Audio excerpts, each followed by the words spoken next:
Hi there, welcome to our latest 5 from the archive. This time it's with Ian Howard, who is a tremendous supporter of Camversation. His presentations are absolutely stunning, as is his photography. Please do take the time just to see his top 5 images and what really inspires Ian. Thank you so much for coming along today, Ian, to share your 5 from the archive. And I know I've known you for several years now, and you're a great supporter of the group, and I love your photography, as you well know. I really enjoy your photography and your friendship. So thanks very much for coming along to do this today.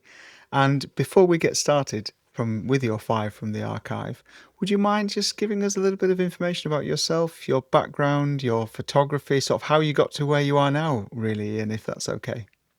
Yeah, I suppose it's like most people at our age, it's quite a long story, but it's not that interesting in reality. So I was actually born and brought up in Manchester, which was good. It was a good place for me. Met my wife at school, usual sorts of things. But I actually went to pursue a career and wanted to be a chemist. So I went off to be an analytical chemist. And it's interesting thinking back, my brother he was a graphic designer. And he constantly pushed me to do more photography, which I'd picked up when I was in my very early teens. And at the time, I didn't realize how positive and pushy he was, but just ignored it to pursue being a chemist.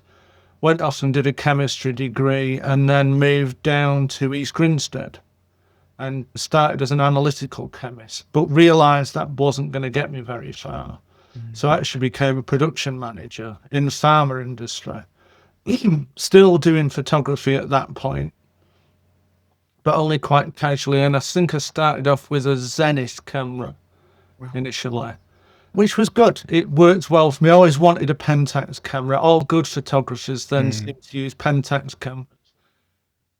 Worked in pharma for a while, moved up to Barnard Castle then, pursuing the same career, and became head of sterile products there. Then my daughter was born then, and really that move and her being born turned me into just a family type photographer.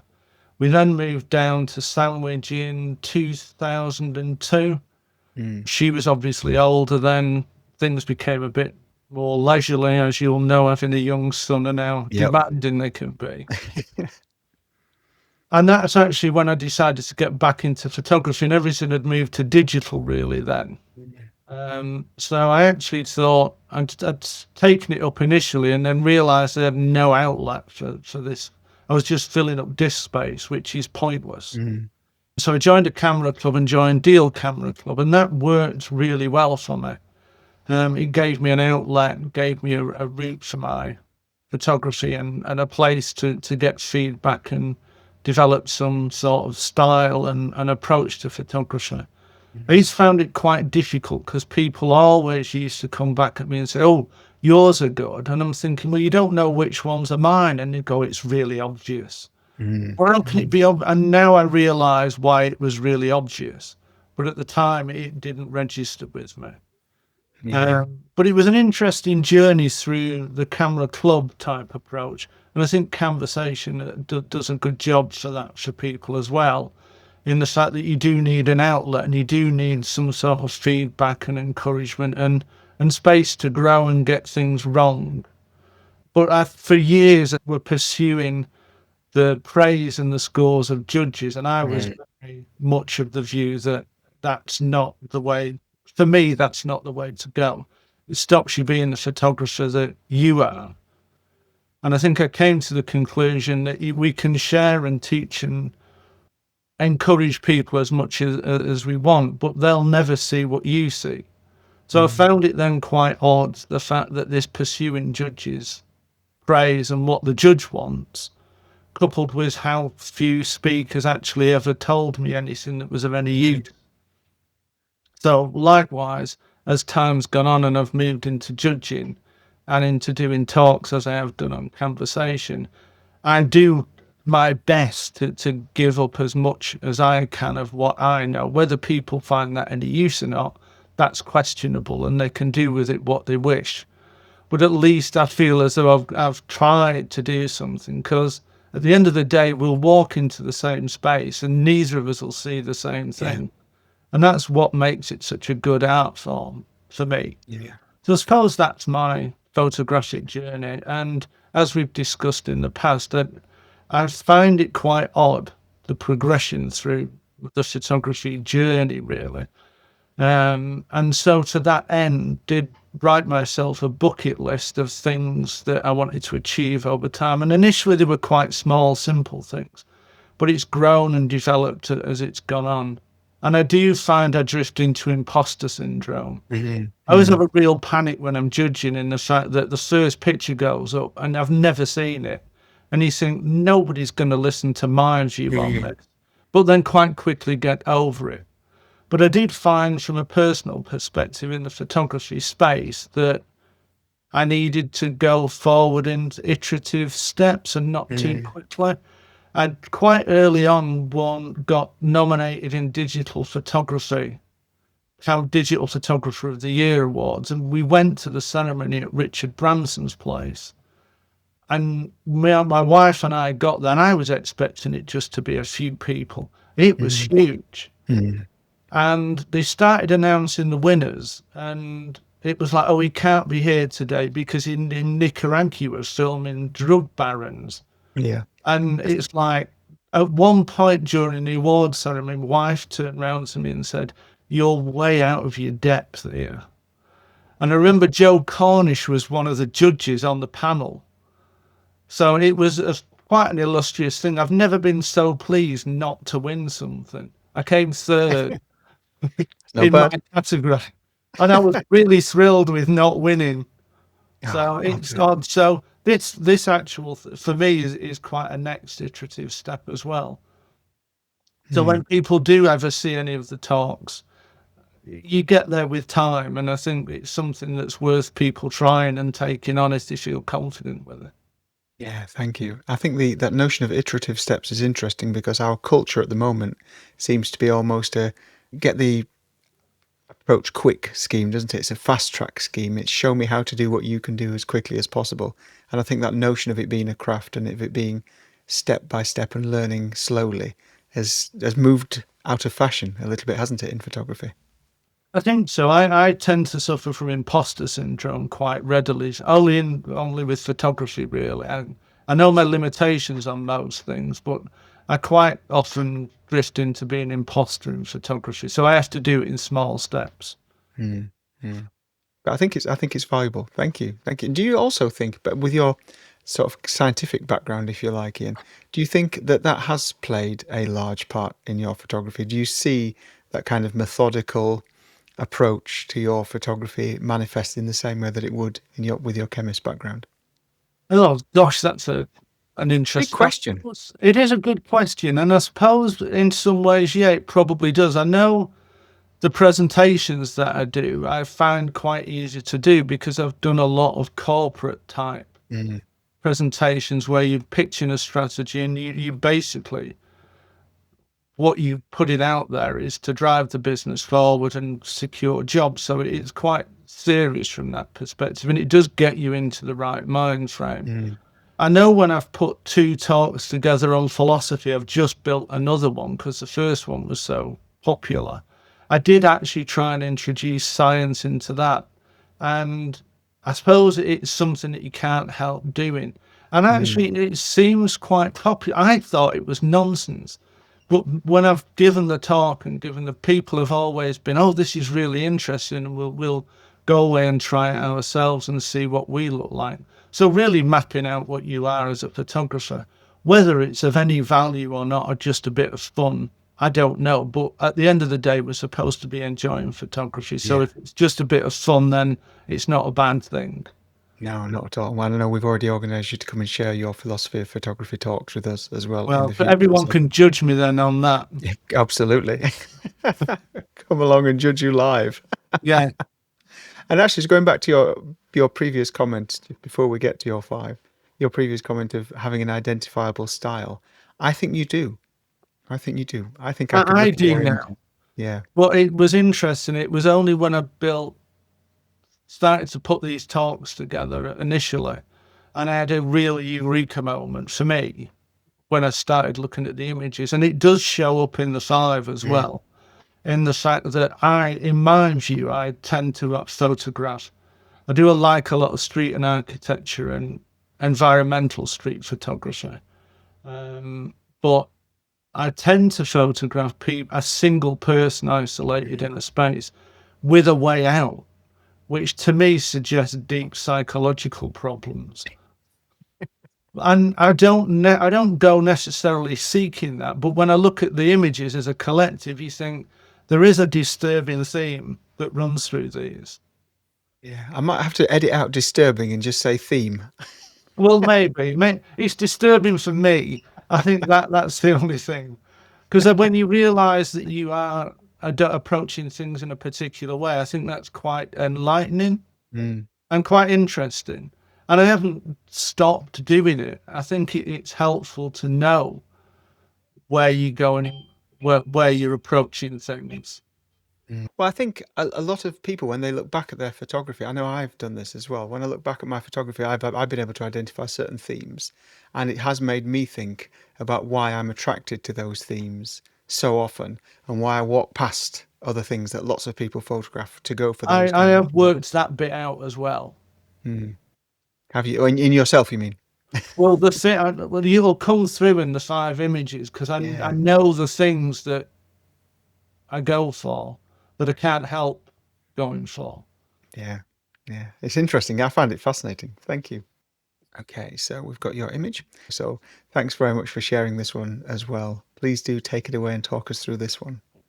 Yeah, it was an interesting one, this one, and really it was for me it was quite a landmark photograph, and it sums up initially the key things that I've now realised that I go for in photographs, which is I do like images with an optical illusion to them, ideally if I can get them.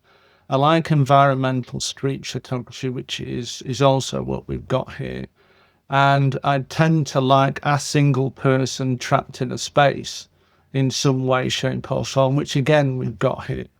And this image of the Holocaust memorial in Berlin, for me, is a really good example. And it's an image that means a lot to me for various reasons.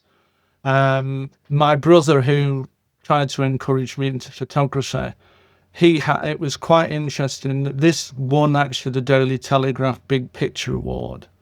So it was a half-page spread in the Telegraph, and it was fascinating to see that somebody actually showed it to him and said, "Oh, isn't this great?" And to which his answer was, "Oh, yes, that's my brother." And he didn't even know it was being published in the paper that day. So that was quite interesting. I think as a shot, for me, it was always going to be a black and white image. And so it was always quite strong, very simple, really, as an image. Before we went to the Holocaust Memorial, I had looked at some images, and people tended to take a lot of shots down the alleyways. And for me, the key thing was getting rid of all the alleyways and just ending up with this geometrical pattern that really challenged the viewer as to where to look and what was going on, and then suddenly a person in the space. I haven't taken any people out of the shot. I did genuinely wait. I knew that I needed the person in that exact space or the space to the left of that one. So it was a bit of a patient game. I didn't have to wait too long. And I think that's something else that I've found as I've gone on, I've only realised in recent years, is the fact that if you know what you want to take, then it tends to happen much quicker than if you don't know what you want to take. And I think that pre-visualization and working out the image ahead of time can save you a lot of time in the long run. So an image I was really pleased with. It's done incredibly well for me. It's won numerous camera bags, new cameras. It's been in the Daily Telegraph. And the thing I found with these images in general that was quite interesting is I couldn't decide in the end. I ended up with a list of about 10 images. I narrowed it down, and 3 were a given, and then I put another 2 in and dropped one out. And I ended up feeling really guilty about the 5 that didn't make it into the list, as though I'd let my images down. And the ones that did end up coming in, like this one, I did realise when I looked at them that I think they're very good images, but they carry a lot of emotional baggage as well with them. And that wasn't an aspect I was expecting to see within them. So I would suggest that people judge them and make their own mind up as to whether they're good images or not. For me, I feel they're good. But they do 50% of why they're here is because of what they've meant to me as the journey's gone on. I hope that makes some sense of Mm. clarity to the shot. And really, that's why we're here to share the pictures that are important to you as well. And from a graphic perspective, I can see and empathize with why you took this shot. But that notion of actually not going for the same one that everybody else gets with the straight down the middle shot, because this is actually quite a complex shot, isn't it? It's a really demanding shot for the viewer. There's a lot going on there, but it works so, so well. There is, and it was a bit of fine adjustment at the end to make sure that things didn't quite overlap. If you notice that to the left of the man's head, there's just a thin sliver between the blocks of black showing through, and they don't quite overlap exactly. And that not quite exactness you need in something like this because they can quite easily blend one into the other. So it is fine detail at the end that I think can make a big difference. Yeah. And I think that attention to detail is what makes these kind of images work or fail. And I think this really works due to that. Thank you. If we can see your second one now, please do take us around this one. So again, we're still in a monochrome black and white theme here, and this is actually a photograph taken of the roofs. I don't think it exists anymore. I think they've moved. This used to be the Apple store on Fifth Avenue in New York. And there was the people walking down Fifth Avenue. For me, it was quite an interesting shot to take where you've got, again, this optical illusion going on of people's feet and the ghosts of people showing through. So they don't really have any identity. I did work quite quickly and work out that I needed some sort of shape and structure to the image when I took it. So I went for the diagonal construct in the crop formation. So I built the shot around the crop formation. Then tried to think and work out where the people would be. And in the end, I just gave in because there was just too many people and you couldn't keep track of them. And I think as an image, I think it holds that interest to the viewer. There's an element of what's going on. I think there's enough of the people to show that what they are. But it's actually the pattern in the glass that I think helps the image come through. It's quite a simple image as such. It is quite strong in its dynamic range, which I think helps it. It doesn't fall into the single. It's probably my image with the most people in.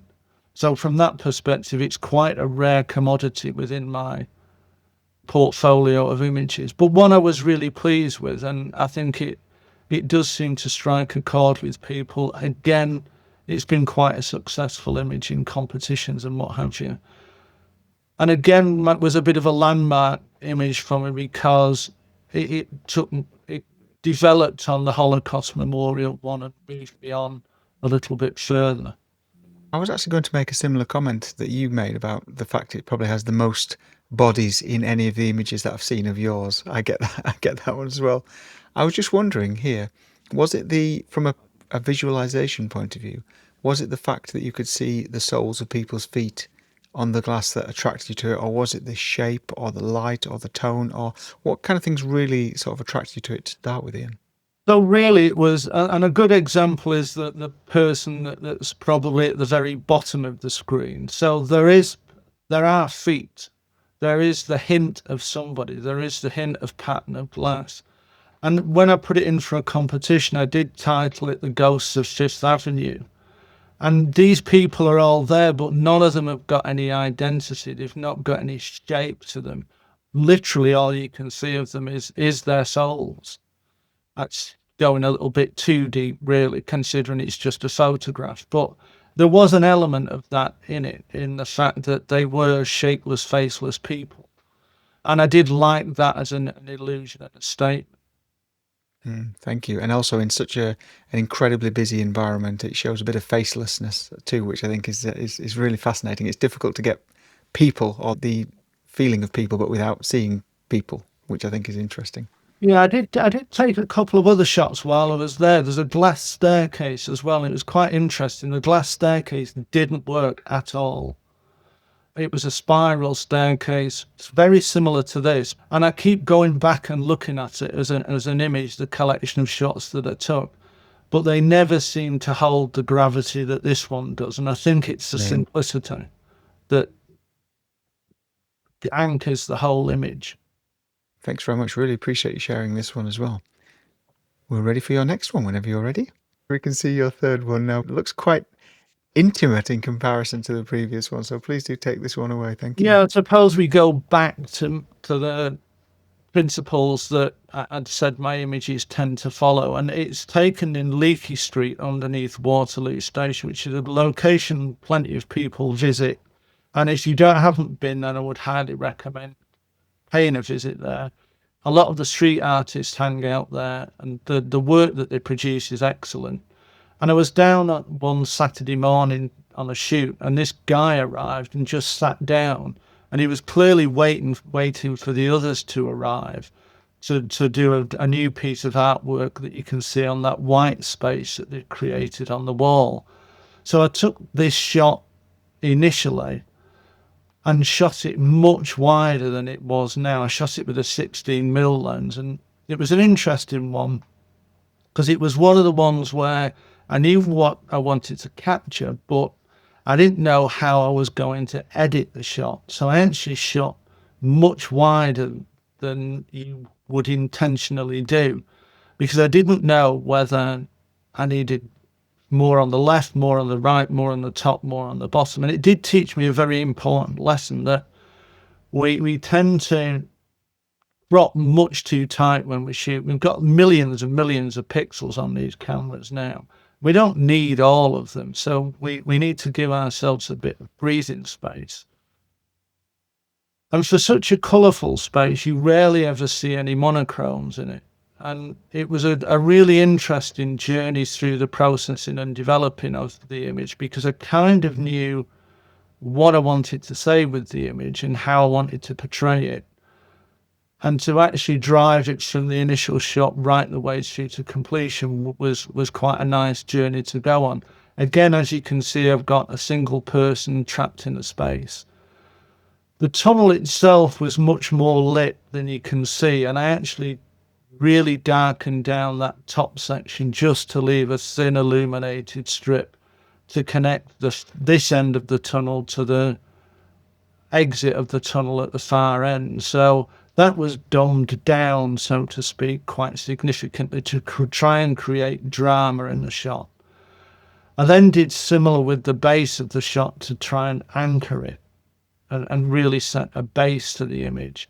But I was very, very conscious as I was processing and developing it that I just wanted to leave that hint of the staircase on the left so that as you looked at the guy, hopefully your eyes wander through and up to that exit, but you don't go out of the shot, you just appreciate the exit and come back in to the shot.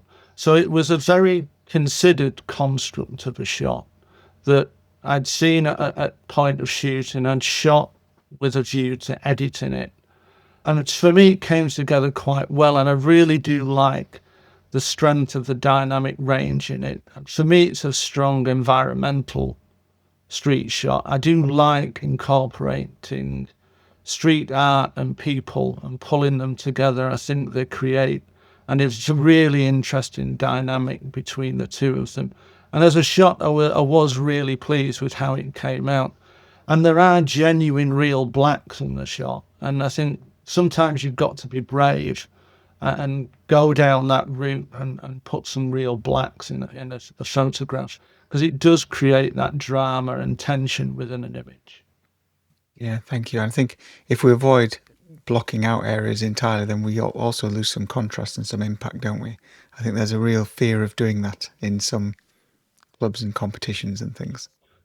I think so. But if you look at a lot of mainstream high-end photographers, they use black quite a lot. Some of them, and certainly some of the photographers I like and I follow do. So I think again, you've got to be brave and go with what you believe in. And it works for some shots, it doesn't work for others. Yeah, thank you. And we're not talking about processing specifically here because I know in your presentations you discuss how you process things in more detail. With this kind of image, would you, for example, obviously I know you've got an idea, you sat down and you've pre-visualized this, but would you sit down at the editing stage and edit in 3 or 4 different ways and then perhaps save little virtual copies of them to look at them afterwards, or would you always pursue one particular approach? I think generally, we all have a nice workflow that works for us. And for monochromes, I always try and produce a good color image first and then go into generating the monochrome. I knew with this that I needed to generate those strong blacks. And I think I got it fairly well in the first pass. I think I was a bit shy on the blacks initially. And then what I did do is I went away, ignored it for a few days, and then came back to it. And then you then see those bits that you've missed. I think sometimes you know when you've got a good image. And I think the wise thing to do then is to not get too close to the image because you stop seeing things in the image.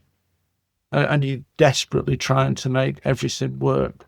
And you tend to miss the minute details that really add impact to the image. So I went to go away, leave it, come back to it, and then just look at the balance within the image. And I think balance is an important thing within an image. It's very hard to articulate when you're discussing it with people and you're judging at clubs and what have you. But for me, that small piece on the right hand side acts as a real counterbalance to the person on the left. And actually, if you look at the image and its weight, it is a thin slither through the middle. It's almost like a seesaw pitched around that darkish post in the middle. So it's got balance and shape and a front, a back, a left, a right to it. And that takes time sometimes to develop as you're looking at an image. And you'll look at them sometimes and think, there's something not quite right. And I think then you've got to take your time and work on it if it's an image that's worth spending time. Well, I should really ask you how you define an image that's worth spending the time on, Ian, since you've left it there. I mean, is it a gut Uh, feeling? Is there a feeling like that? I think there is. This for me was always a yeah. They're always a yes image, and I think so, when I do talks, I tend to try and put across to people a visualization that I've had when I've taken an image, and the question that you get asked is, "Do you think about this rubbish every time you take a shot?" And the answer is, I don't. Sometimes you just grab a shot and it works. But the thing I do know is for the shots where I do pre-visualize and work out and take my time, then inherently they generally tend to come out pretty good on the whole.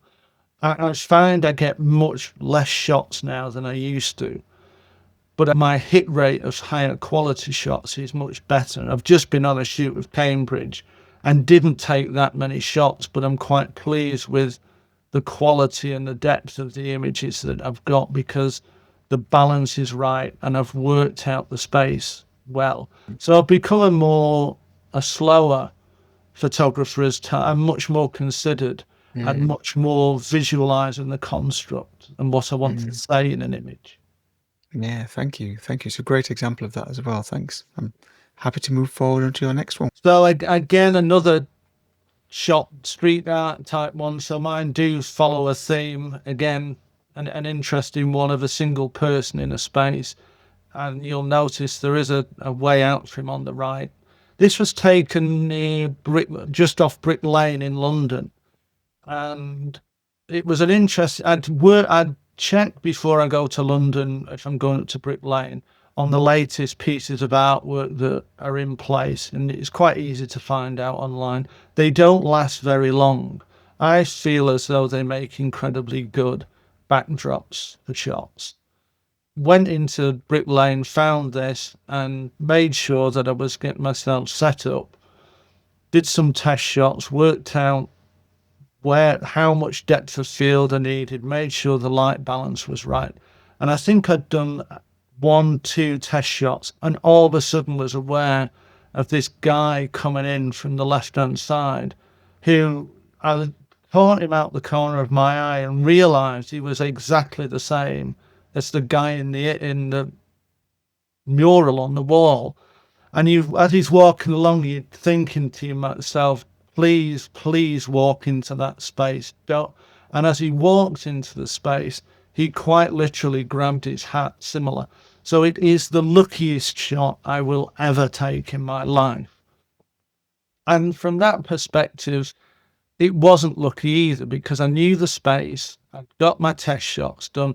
It happened a bit quicker than I expected it to. But from that aspect, I was ready and I did manage to get this shot.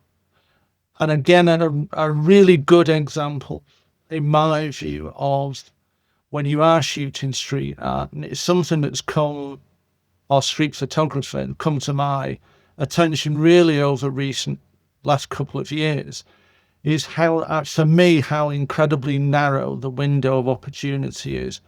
And this is a good example to get the guy in the mural looking down on the other guy, to get him on the white space after the red line, before the hand. That's a narrow window.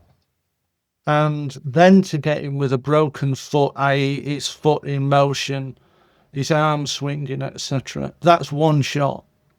And people, I don't think, appreciate how narrow that window of opportunity is for street photography if you are looking at these overlap points and connection points within the image. I do always get asked with this image, why didn't you clear up the rubbish on the floor?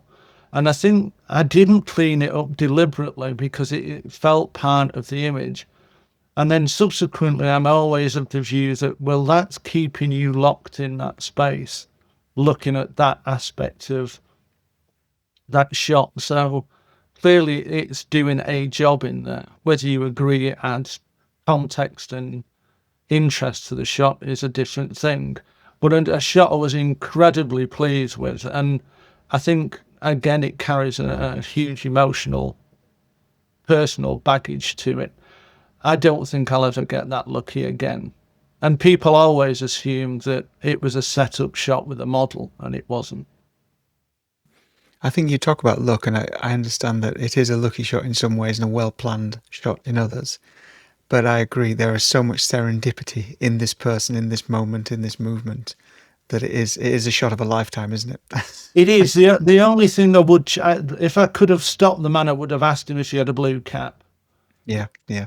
But then it probably wouldn't have looked right with a blue cap. Now I think about it, I think the fact that he isn't wearing quite the same hat just differentiates and splits the two off.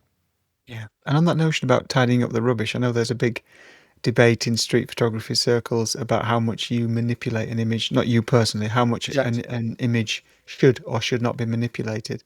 I think it can remove a lot of the authenticity, can't it, if you tidy things up too much? I mean, these areas aren't always very tidy. So if you make them spick and span, it's not always No, I agree with that. I think we do get caught up in photography too much with rules, for me. And I think we stifle the creativity of it. You know, we go from 1 minute of doing intentional camera movement, multiple exposures, and light painting, and you think, well, the world doesn't look like that, but you're complaining that I've got rid of a pizza box. So we've got to, for me, allow some sort of creativity and some sort of production from the artist or the photographer who's producing it. And you can sit there and say, well, I don't like that, and that's fine. But to force people into a space, and for me, doesn't feel right. And I think we get bogged down in way too many pretend rules in photography. Should we look at your next one, Ian? An important image for me, a very common location that gets photographed a lot, the Tate Modern, the staircase, I find I see numerous images of blurred people streaming down the stairs in this particular aspect.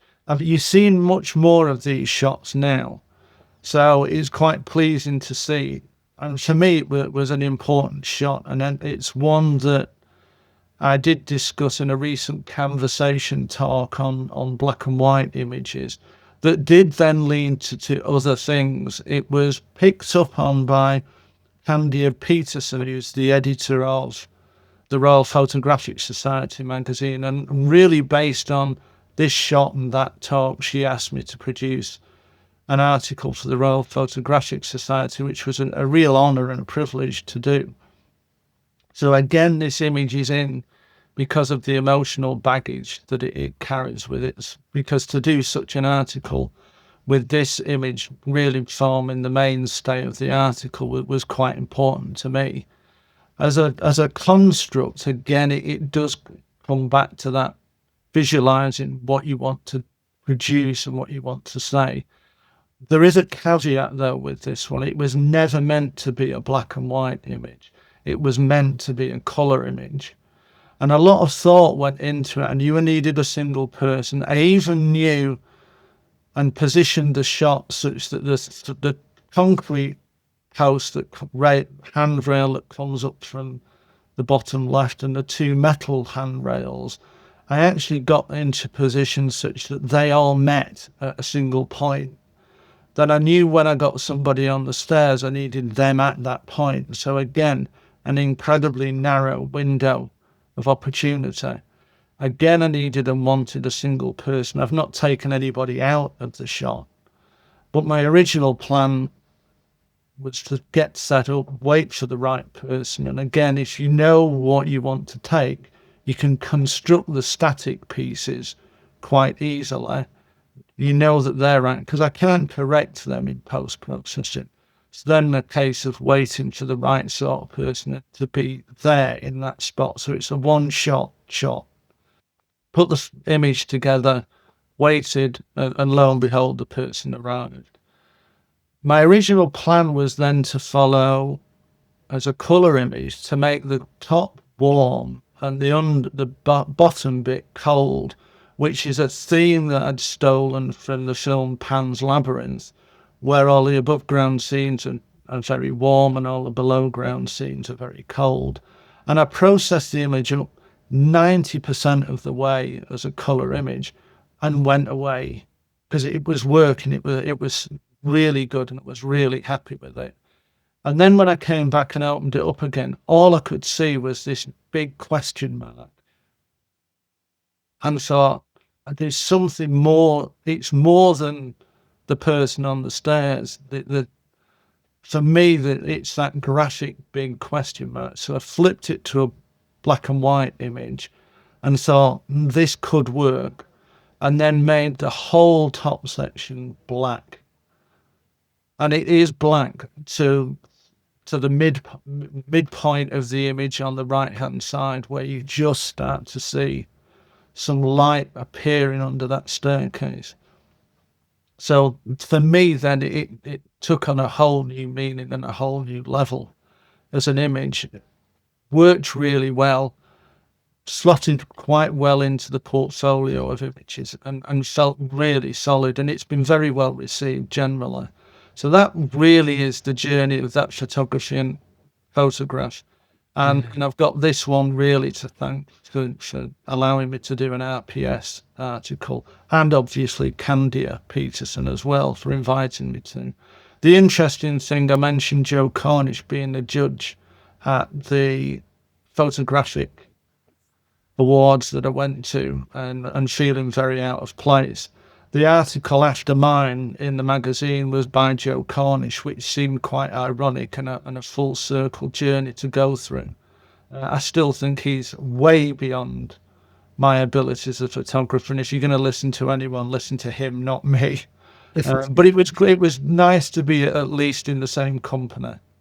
Yeah. Okay. And actually, I want to say that Candy Peterson's a great supporter of the community, and I've had the pleasure of photographing with her in real life as well. So I'm really pleased she reached out to Yeah, share she this was with a really wider audience. supportive and helpful on it. It was a nice experience to do. Now, you mentioned with this one, and I didn't even notice until you mentioned it, Ian. And as soon as you mentioned it, I realised and then couldn't stop looking at it. That notion of ensuring that the vertical rails or the vertical support rails are in line with each other to make this image work. And then that level of detail in the preparation and the setup before you get to the shot. I think it's that that sets these images apart, Ian, because you look for that level of attention to detail. It's a strange thing. I suppose it comes from doing architecture as well. I find when you've got sweeping curves, having sweeping curves in an architectural shot for me that are all separate is a bit too obvious. If you can make those sweeping curves come together, it gives you much more drama. So it was the architectural piece that I employed for that aspect of the shot. Then the other slight aspect, which is again something that I get really wound up about, not wound up, but I really do feel is important when I'm judging, is if you follow the handrails back down in the middle, you can see the separation between the middle posts where they almost overlap, but there is a thin slither of light between them. And again, I think for me, being really careful of what things overlap and what things clip other things is that level of detail that sets images apart.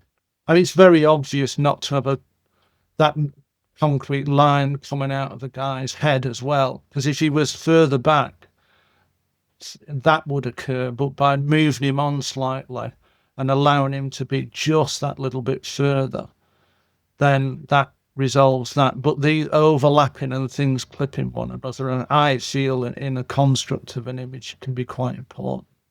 Yeah. So these setups, I mean, this kind of preparation for this, it's not just to rock up and wait for someone to come down the stairs, is it? I mean, this is a really thought out long process.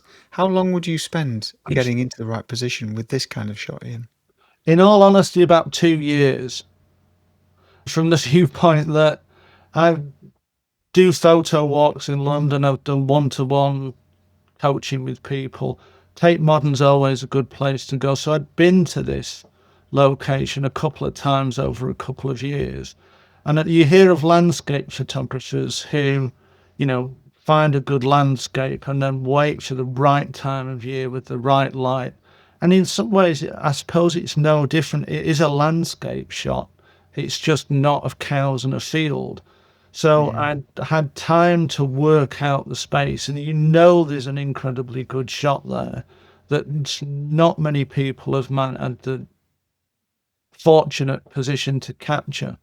And for me, it was a case of, I think this is it. And now I actually feel like I don't need to go back there. I would, at the drop of a hat, go back and explore it because I'm sure there's another shot there. But I feel like I've delivered, and it's come through time. The other shots were good, and one of the ones that came in sixth place was of this staircase as well. So it was quite a strange thing to see two shots of the same location. But I think sometimes there's an incredibly good shot there, and it's about being considered enough to not just go back and shoot exactly the same thing, but to try and break it down and work out what it is you want to say and how you want to say it. Thank you. Thank you. And a really good example of that. And again, having your own stamp on that, Ian, quite clearly. Okay, so Ian, so thanks very much for your five from the archive. And this is a photograph from someone you'd like to recommend that we all take a look at. Is that right? Yeah, it's a guy who is local to me down here in Kent, a guy called Dave Silk. And when I was doing club photography, he was one of the judges. I find him a really creative photographer. Does amazing black and whites, all very simple, all quite stylized type images. An incredibly supportive photographer. Still does a lot of wet photography as well, which is quite unusual, and does a lot of old plate type photography. He does the wackiest photography I've ever seen, but his joy and thrill of photography is unbounding, and his support for other photographers. And I think really nominating him because of the variety and the depth of work that he does, and that willingness to try things. And this is an image that he shared that obviously means a lot to him. Looks like it's taken it on the south bank in the skate park down there. And it's an image I've seen before of his, but an incredibly strong photographer, someone who I think people would find very interesting, and really an example of you can keep trying new things, keep and being prepared to fail, and then turn that failure into success, and just to enjoy the photography that you do. Yeah. Fantastic. Thank you so much. I will link to their Instagram and their Facebook page of website if they've got one as well, Ian, in the descriptions as well. Yeah, I hope people like the work that he's done, and hopefully they'll pay attention to some of the stuff that he does, and even some of the wackiest stuff. Mm. Yeah, thank you. Thanks very much. Great shout. Lovely photograph as well. Yeah, again, it kind of falls into my bandwidth as an image, so I'm not Yeah. surprised at the one he selected. Yeah, thank you so much for this. Any surprises? Yeah, I think your comment around emotional baggage around things, I think, is a really positive point about how the images mean so much to you and why, for Yeah, various I reasons. didn't expect it though, and I didn't Yeah. expect with how guilty I would feel about the ones I left out. I mean, really bad. Yeah. You think, how could I have done this? You're a good shot and you've failed. It's my fault. It's really weird. And then I ended up looking at them thinking, yeah, I don't know if this is any good anymore. Or does it just mean a lot to me? Yeah. Yeah. That's It's fascinating, very isn't it? weird. So you did catch me out hugely with that. So, Ian, thank you so much for coming along to share your five from the archive. And I look forward to seeing you on Camversation again and also photographing with you in the near future. And then thanks for inviting me. It's always nice to see your happy, smiling face on Camversation, and as it was today as well. So hopefully people will enjoy it. And if you do enjoy it, remember to subscribe to Mark's YouTube channel. Thank you. And also perhaps make a small donation to the British Art Foundation that I'll put a link in the Well, chat to thank as well. you. I mean, it is a good cause to support, and all my talks and presentations, the fees go to the British Art Foundation. So we can do our local community some good. And I know Camversation does support a lot of charities anyway. Yeah, thank you. Thanks very much, Ian. I will see you the next time. Yes, thanks.